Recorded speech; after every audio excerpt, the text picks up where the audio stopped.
नमस्कार। गया guidance programme phase 3 में आप सबों का बहुत बहुत स्वागत है।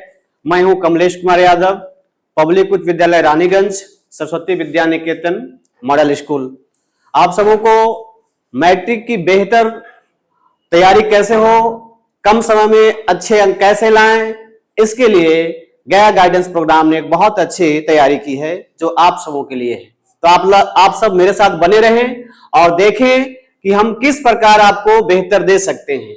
आज हम आपसे बात कर रहे हैं प्रेम ऐनी श्री राधिका, जो हिंदी का गोधूली भाग 2 का पार्ट है, कविता है जो रसखान ने लिखा है। तो उसमें हम, चूंकि पिछली बार हमने बता दिया था आपको, पढ़ाई इसकी हो चुकी है। अब हम प्रश्नों और उनके उत्तरों पर प्रश्न उत्तरों पर हम लोग बात करेंगे और बताएंगे वस्तुनिष्ठ प्रश्नों को और कई महत्वपूर्ण जानकारी आपको देंगे कि आप कैसे अधिक नंबर लाएं। तो आइए हम लोग चलते हैं इस कार्यक्रम में। प्रेम ऐनी श्री राधिका और करील के कुंजन ऊपर वारो, ये दो पद हैं इनके। पहले पद जिसमें रसखान ने अपने भगवान कृष्ण की और राधा की प्रेम का चित्रण किया है, निरूपण किया है, और दूसरे में भगवान कृष्ण के बाल लीलाओं पर और उनके जो सुंदर कृत्य है उसका उन्होंने वर्णन किया है। तो हम लोग चलते हैं। पहले रसखान की थोड़ी और भी हम लोग जानकारी ले लें, जो अक्सर प्रश्न आते रहते हैं। तो इसमें यह है कि इनका नाम, मूल नाम था सैयद इब्राहिम, ये पैठान वंश के थे, और इनका नाम रसखान भी है, जो जन्म स्थान दिल्ली के पठान राजवंश में हुआ। काल और युग की बात करें तो ये मध्यकालीन भक्ति काल के कृष्ण शाखा के कवि हुए। रचना काल इनका मोहम्मद बादशाह जो है, मुगल बादशाह जहांगीर के समय का है, शासन काल का है। तो हम लोग, रसखान का जन्म दिल्ली के पठान राजवंश में हुआ था। दिल्ली पर मुगलों का आधिपत्य उस समय हुआ था और पठान वंश पराजित हुआ। तब वो दिल्ली से भागकर ब्रजभूमि चले गए और भक्ति में, कृष्ण की भक्ति में लीन हो गए। मैंने पिछले बार ही बताया था, आप जान लेंगे। इसके बाद यह है कि दीक्षा उन्होंने 252 वैष्णव की वार्ता से ज्ञात होता है कि उन्होंने पुष्टि मार्ग की दीक्षा ली। किनसे ली? उनके गुरु कौन थे? स्वामी विठलनाथ। आपका यहां पर प्रश्न बनता है, प्रश्न यह बनता है कि उन्होंने किस मार्ग की पुष्टि ली, दीक्षा ली। प्रश्न आएगा कि रसखान ने किस मार्ग की दीक्षा ली, तो आप बताएंगे पुष्टि मार्ग। अगर ये प्रश्न आए कि पुष्टि मार्ग की दीक्षा किससे ली, तो बताएंगे गोस्वामी विठलनाथ। ये प्रश्न आपके यहाँ बन रहे हैं। वो किस भक्ति में थे? वो तो कृष्ण भक्ति में थे। आप आएंगे कि कौन सी भूमि गए, तो ब्रज भूमि गए दिल्ली से, और वो पठान वंश में थे। ये इनकी प्रश्न यहाँ पे बनता है, जिससे आप उसको याद करेंगे और परीक्षा में काम आएंगे। हम लोग जानते हैं इनके जो प्रमुख ग्रंथ है या काव्य शैली है उसके बारे में। तो रसखान को अभी तक 2 ही ग्रंथों की जानकारी मिली है, जिसमें प्रेम वाटिका है। और प्रश्न आएगा कि प्रेम वाटिका की रचना कब हुई है, तो 1610 ईस्वी में। प्यारे बच्चों, आप इसमें अक्सर प्रश्न आते रहता है प्रेम वाटिका उसकी रचना काल का। और ये किस उद्देश्य से रची गई है, तो भगवान कृष्ण और राधा का प्रेम निरूपण का इसमें रचनाएं हैं। आगे हम लोग चले सुजान रसखान, तो इसमें भगवान कृष्ण की भक्ति संबंधी रचनाएं हैं। तो आप ये 2 रचनाएं याद रखेंगे, ये प्रश्न आ सकते हैं। अगर पूछे सुजान रसखान किसकी रचना है, तो बताएंगे रसखान की। ये प्रेम वाटिका किसकी रचना है, तो भी रसखान की। अगर इनकी काव्य शैली का, काव्य लिखने की जो स्टाइल है, शैली है, वो कौन सा है, किस तरह से उन्होंने लिखा है, तो प्रश्न भी आ सकता है कि रसखान किस छंद में अपने पदों को लिखा है, जो उन्होंने रचना की है किस छंद में, तो आप बताएंगे सवैया छंद में। तो सवैया छंद में सिद्धस्थ थे, बहुत उस्ताद थे, बहुत परिपक्व थे इस मामले में। तो इनकी भाषा क्या थी, तो बताएंगे कि ब्रज भाषा। अगर प्रश्न यह आ जाए कि रसखान ने अपनी काव्य रचनाएं किस भाषा में की है, तो आप बताएंगे कि उन्होंने ब्रज भाषा में की है। ये बात यहाँ पे प्रश्न का उठ रहा है, सारे प्रश्नों पर हम लोग गौर कर रहे हैं ताकि आपकी परीक्षा में कोई दिक्कत ना हो। इन सबों को आप समझते हुए आगे बढ़ेंगे और अक्षरशः याद करेंगे। अब हम बात करें, बहुत ही महत्वपूर्ण है, आपको सिर्फ मैट्रिक में नहीं, जब आप आगे की तैयारी करेंगे तो उसमें भी यह बातें साफ साफ आएगी। इन मुसलमान हरिजन पे कौटिन हिंदुवारिये, यह स्टेटमेंट, यह कथन किसने कहा है, यह कथन किसका है? तो आप बताएंगे भारतेंदु हरिश्चंद्र। जब हरिश्चंद्र ने इनकी काव्य रचनाएं पढ़ी तो उन्हें लगा कि वास्तव में बहुत महान व्यक्ति है, और इसीलिए उन्होंने ये कोटेशन, यह जो कथन उनको दिया है। तो प्रश्न अक्सर आते हैं, जब आप आगे की पढ़ाई करेंगे उसमें भी आएगा, नौकरियों में जब जाएंगे तो प्रश्न उनके लिए आएंगे, तैयारी करेंगे तो उसके लिए। आगे हम लोग चले। प्रेम ऐनी श्री राधिका के जो कुल मूल बातें हैं एक बार फिर से हम लोग चाह लें।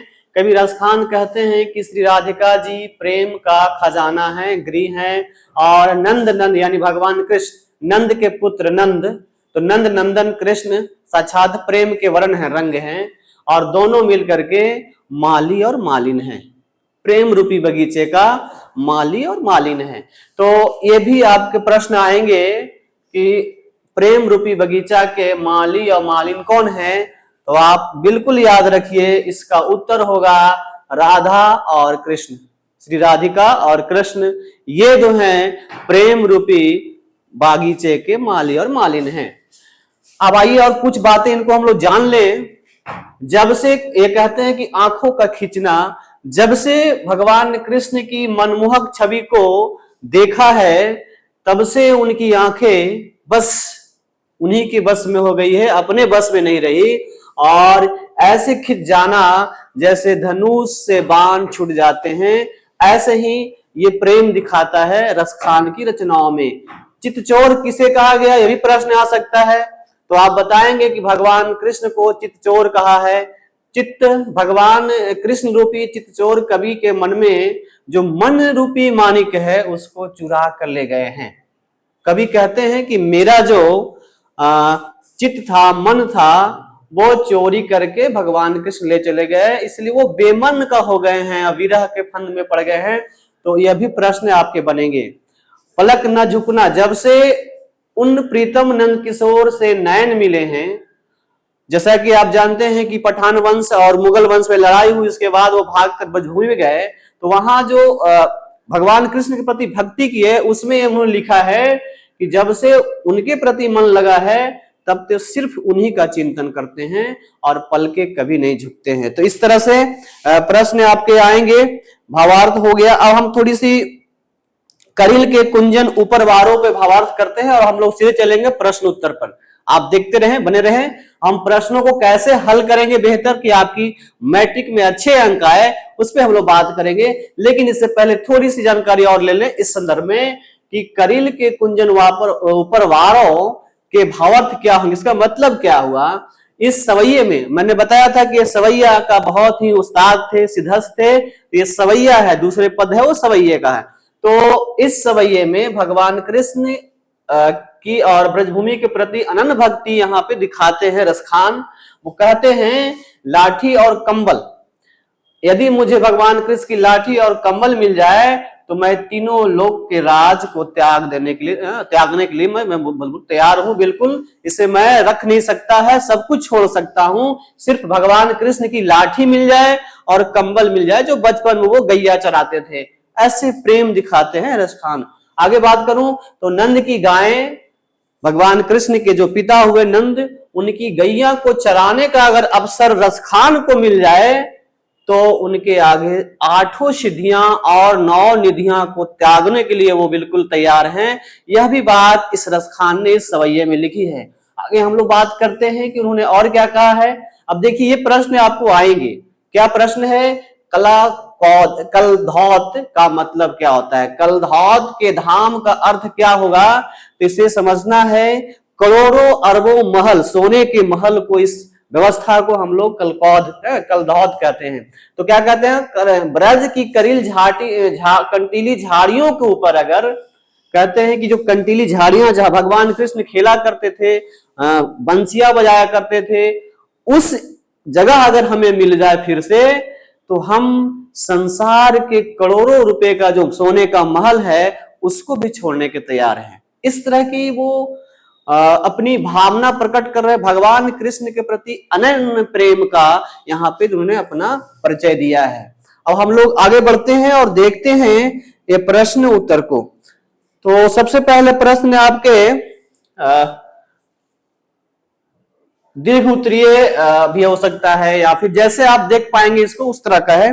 तो चलिए हम लोग इस प्रश्न, ये जो बहुत ही महत्वपूर्ण प्रश्न ये है, अक्सर आया करता है, कई बार प्रश्न ये आए हैं, कवि ने माली मालिन किन्हें और क्यों कहा है। तो बच्चों आप बिल्कुल सही उत्तर लिखेंगे, आपके नंबर आएंगे। आप बताएंगे भगवान कृष्ण, रसखान ने भगवान श्री राधिका को मालिन और कृष्ण भगवान को माली कहा है। मालिन राधिका को और माली भगवान कृष्ण को कहा है। जिस प्रकार, क्यों कहा है, तो जिस प्रकार माली और मालिन मिलकर किसी बगीचा का सृजन करते हैं, आगे बढ़ाते हैं, ठीक उसी प्रकार राधा और कृष्ण मिलकर प्रेम रूपी वाटिका को, प्रेम वाटिका को सृजन करते हैं, पोषण करते हैं, इसलिए उन्हें माली मालिन कहा गया है। अब आइए फिर हम लोग चलते हैं दूसरे प्रश्न की ओर। ये भी आपके प्रश्न कई बार आए हैं, और ये प्रश्न यह है कि द्वितीय दोहे, यानी जो अभी हम बताए करेल के कुंजन वाले पे, तो उस दोहे के काव्य सौंदर्य स्पष्ट करें, काव्य की सुंदरता कैसी है इसके बारे में बताएं। तो आप बिल्कुल स्पष्ट रूप से आप लिख पाएंगे, देख पाएंगे, और इसको उत्तर आप बना लेंगे जो परीक्षा में काम आएगा आपके लिए। क्या है, तो भाव सौंदर्य यह है कि इस दोहे में कवि ने कृष्ण के रूप सौंदर्य के प्रति अपने अतिशय आकर्षण को दर्शाया है। कृष्ण की छवि देखते ही कवि की आंखें उनके नियंत्रण में, उनके बस में नहीं रहता है। शिल्प सौंदर्य, अब देखिए ये हो गया भाव सौंदर्य। अब इनके अंदर शिल्प क्या है, से ना शिल्पता क्या इसमें बनी हुई है, इसमें ब्रज भाषा का अत्यंत मधुर और सहज प्रयोग हुआ है। मैंने बताया था कि भगवान कृष्ण की जो छवि का उन्होंने वर्णन किया है, यानी रसखान ने ब्रज भाषा में ही लिखी है, और ब्रज भाषा की जो बहुत ही मधुरता है उसका उन्होंने प्रयोग किया है। तो आप भाषा अगर यहाँ पे है तो ये ब्रज भाषा की है, उनकी उसमें उपमा अलंकार लगाया गया है, और उसके बाद उसका भी सुंदर प्रयोग किया गया है। इसमें छंद, सोरठा और दोहा का सुंदर मिश्रण है। इस प्रकार अगर आपके प्रश्न आए कि काव्य सौंदर्य क्या है, इसके काव्य सौंदर्य, तो आप उसका उत्तर देंगे, बहुत ही अच्छे आपके अंक आएंगे। आगे हम चलें, जो यह भी प्रश्न है, कृष्ण को चोर क्यों कहा गया, कवि का अभिप्राय स्पष्ट करें। अब देखिए इन प्रश्नों का हम कैसे उत्तर दे पाएंगे, बिल्कुल आप समझेंगे। कवि रसखान ने कृष्ण को चित्त चोर कहा है, यानी चित्त मन को चुराने वाला कहा है। इसका मतलब, इसका अभिप्राय यह है कि श्री कृष्ण का रूप सौंदर्य इतना आकर्षक, इतना मनमोहन है कि जो एक बार उन्हें देखता है तो देखते ही रह जाते हैं। इसीलिए कभी भी जब उनको देखते हैं तो उनका मन फिर बाहर नहीं आता है, वहीं रुक जाता है, और ऐसी प्रेम रूपी जो आकर्षण है, उनके जो मन रूपी मानिक है उसको चुरा ले जाते हैं। इसीलिए कभी उसको कहा, उन्होंने चोर कहा है कि वो बेमन के हो गए। इस तरह से प्रश्न है। आइए और भी प्रश्न इसमें आएंगे जो जानना बहुत जरूरी है आपके लिए, यह कि सवैये में कवि की कैसी आकांक्षा प्रकट होती है। अब सवैया मतलब मैंने बताया था आपको दूसरे दोहे का, दूसरे जो पद हैं उसमें, तो इसमें क्या है, सवैये में कवि रसखान की कृष्ण और ब्रजभूमि के प्रति अनन्य समर्पण और तलीनता की आकांक्षा प्रकट होती है।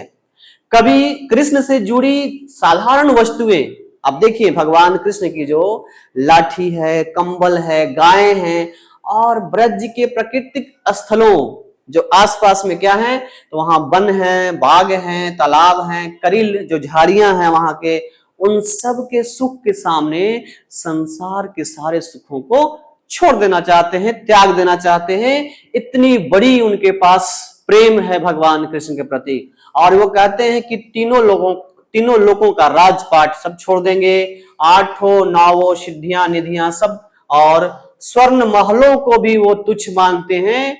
इस प्रकार उन्हें निछावर करने की आकांक्षा है, यानी सिर्फ भगवान कृष्ण का प्रेम चाहते हैं, उनकी बचपन की जो लीलाएं थी उसको एक बार फिर से देखना चाहते हैं, उसको पाना चाहते हैं, ऐसी आकांक्षा है कवि की। इस प्रश्न का उत्तर आप ऐसे लिखेंगे और आप बढ़िया से समझ लीजिए। आप अगर इसको समझ के अपनी भाषा में लिखते हैं तो आपके और अच्छे अंक आएंगे।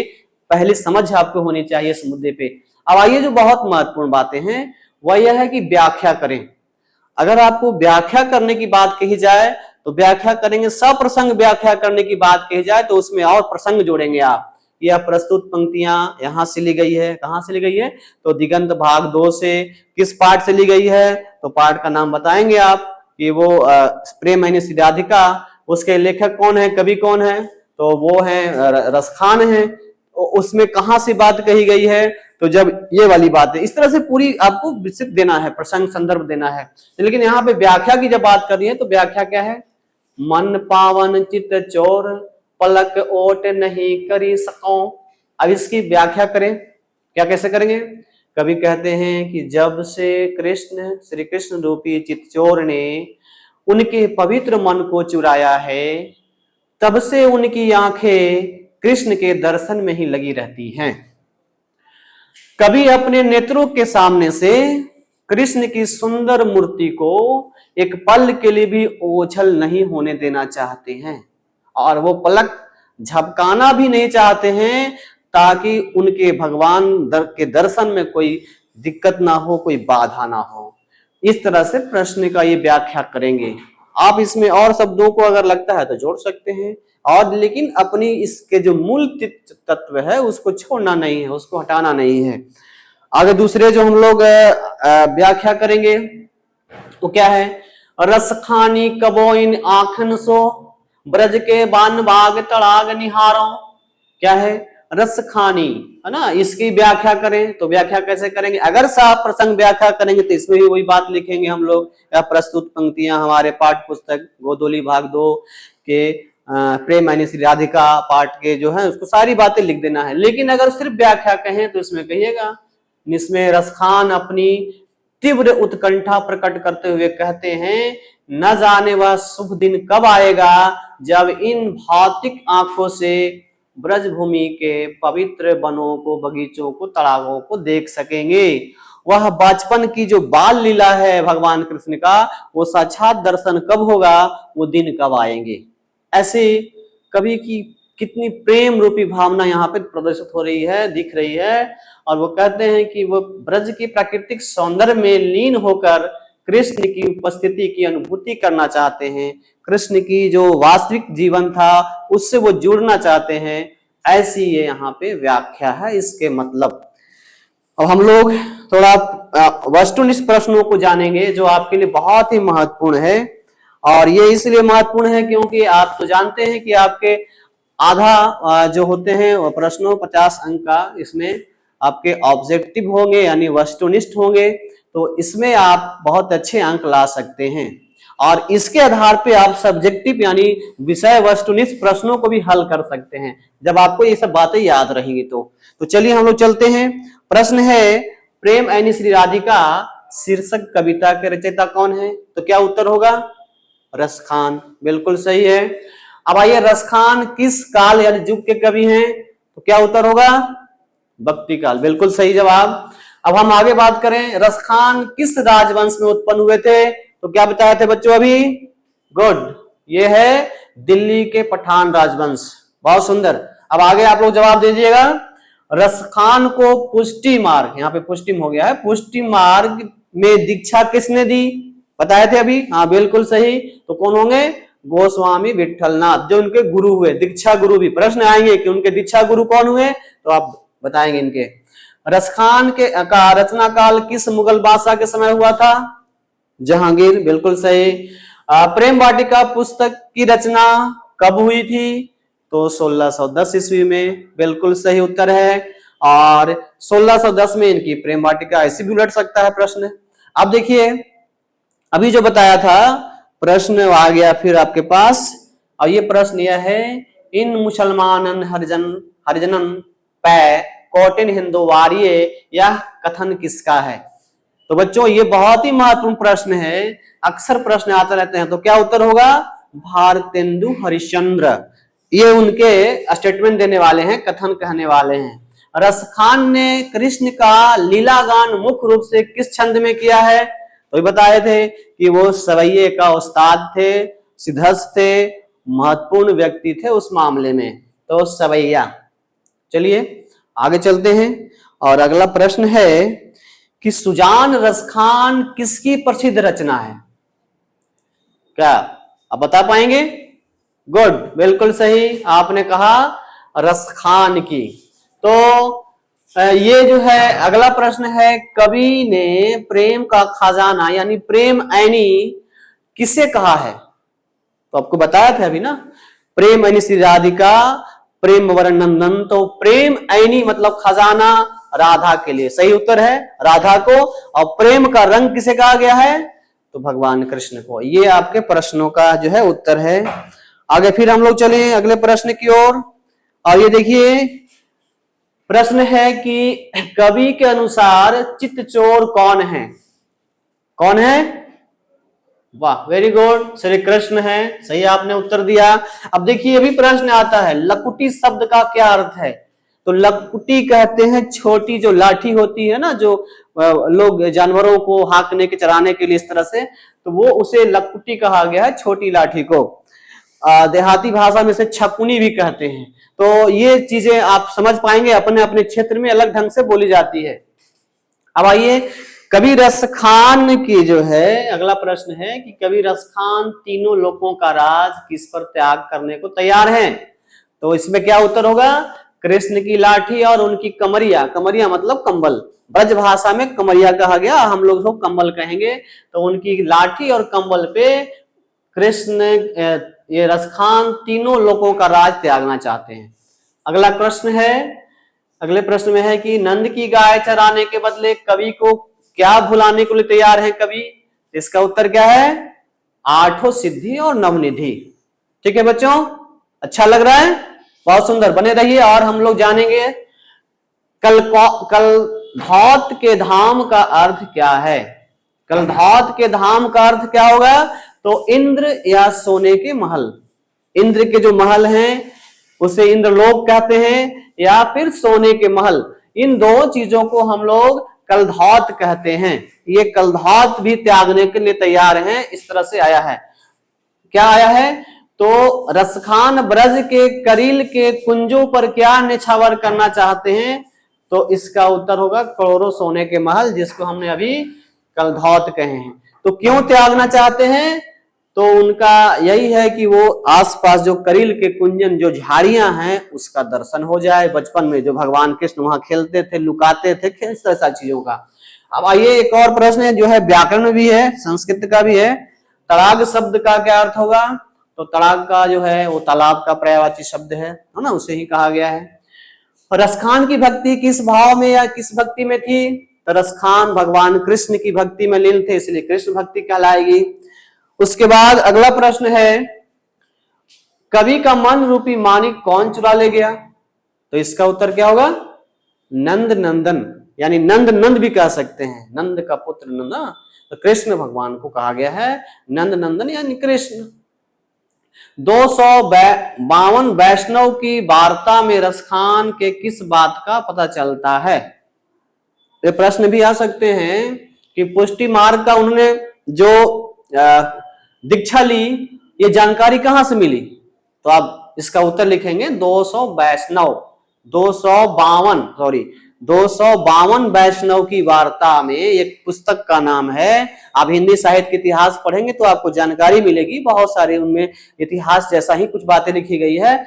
तो उसमें है 252 वैष्णवन की जो वार्ता है उसमें बातें कही गई है कि उन्होंने जो विठल गोस्वामी विठल नाथ से उन्होंने दीक्षा ली थी और वो पुष्टि मार्ग के थे। तो ये प्रश्न आपके हो गए। अब हम लोग थोड़ी सी जानकारी और ले लें कि कौन सा प्रश्न कब पूछा गया था। बोर्ड के लिए बहुत ही इंपॉर्टेंट बातें हैं, आप इसको नोटिस बनाकर रखेंगे। तो देखिए 2018-21 में पूछा गया था रसखान किस काल के कवि हैं, ये भी बहुत इंपॉर्टेंट है। तो इसका उत्तर आपको पता ही है, भक्ति काल। रसखान को पुष्टि मार्ग में दीक्षा किसने दी? तो आप जानते ही हैं, अभी बताया गया था। 2019 और 22 का क्वेश्चन है, गोस्वामी विठल नाथ। फिर प्रश्न है कि सुजान रसखान के रत्नाकर कौन है? यह भी प्रश्न 2020-23 में आया है। उत्तर इसका रसखान होगा।